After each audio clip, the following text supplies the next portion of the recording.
Right, in this video, we're going to show you how to open a support ticket depending on the dashboard that you've selected. Yours may look a little different than this, especially the navigation.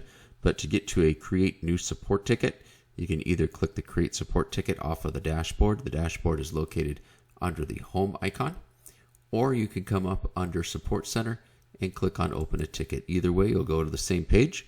Here you'll be taken to a form that will ask you a few questions to get your support ticket underway.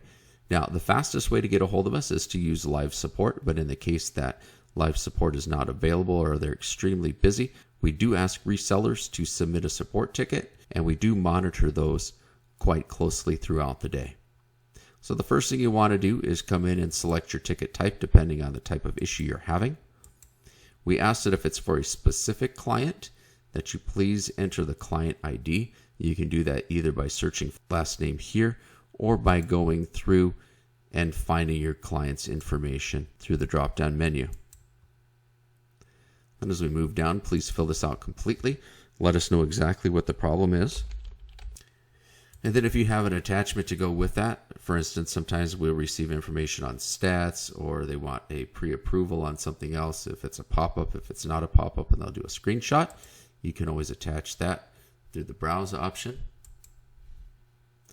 Additionally, if it is an emergency situation, you can mark that as emergency.